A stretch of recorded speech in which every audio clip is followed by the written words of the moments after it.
Hey guys, it's Adam aka Swimming Bird, and welcome to the Minecraft version 1.8 pre-release. This is one of the last Snapshot builds before the 1.8 update finally hits. And you can probably tell just from looking at me that there are some surprising new features to talk about.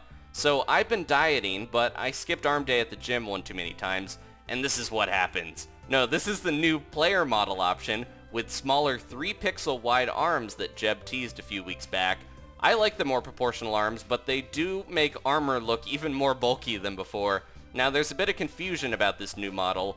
Ultimately, the plan is that you will have a choice on your Minecraft.net profile to switch between these new thin arms and the 4-pixel wide ones we're used to, sort of like how you'd switch out your skin. And speaking of skins, there's actually a new skin by Mojang to show off that thinner arm look. This is Alex, and she could basically be the female equivalent to Steve. But also, it seems to follow Notch's established idea where the inhabitants of Minecraftia have both male and female traits. That's why we have stuff like dairy cows with both horns and udders, chickens that look like roosters but still lay eggs, and how any animal can breed with any other of the same species. So maybe that's why we see this long hair, which could equally be inspired by Jeb's own magnificent ponytail, and a tunic that anyone could wear, stuff like that. Even the name Alex could be male or female. And although Steve was kind of a throwaway name that Notch gave the default player skin, he did comment in the past that Steve is supposed to represent a generic human being. What do you guys think about Alex? Currently, if you don't have a custom skin on, you are randomly assigned either a Steve or Alex default skin, and right now it's pretty glitchy as many users are getting the thinner arm model on accident like I did, and this will hopefully be cleared up soon before 1.8 is out. Speaking of which, we now have a firm release date. 1.8, the Bountiful update, comes out Tuesday, September 2nd.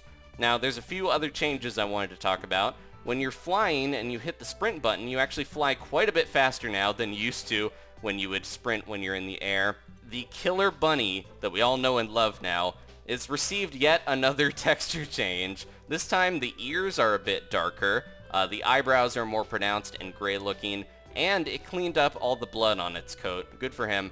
I'm very mixed still on the look of this guy, though. I loved how the more subtle, older texture made it tougher to distinguish the Killer Bunny from a harmless white rabbit, but what I don't like about this one, I think, is that the eyes are more horizontal, while all the other rabbits have vertical eyes. I get why they might want to make it a little easier to spot this guy in the wild from afar, but I thought the coolest part about this mob was that it might strike without you knowing it's even there. Who knows, maybe we'll see a 5th texture in the future. Let me know what you guys think of the Killer Bunny. There's always resource packs, of course, if you don't like the look of it.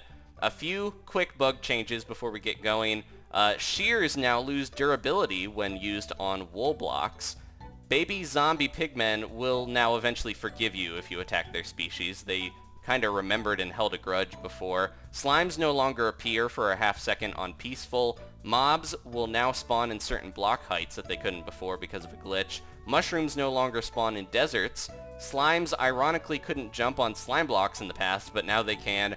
And any bone meal used on fully grown crops or shot from a dispenser with no crops to grow nearby will no longer be used up, so you can save some of your bone meal. Thank you guys so much for watching. Please leave a like if you enjoyed this, and if you want some more info in depth on the 1.8 update, check out my older Snapshot videos for more. And you can also follow me on Twitter at SwimmingBird941 for immediate video updates and pictures of weird action figures that I saw at Toys R Us, stuff like that. If you want to see more videos, maybe subscribe, and thank you again if you already have. This seed is in the description if you want it. It's pretty cool. It actually starts you out on a tiny little deserted island, and then you have an ocean monument right there for you, right over here. So yeah, if you want to go after the Guardians and loot an ocean monument in 1.8, this is the seed that has it right there. I'll see you guys soon for more Minecraft updates. Thanks for watching. Goodbye.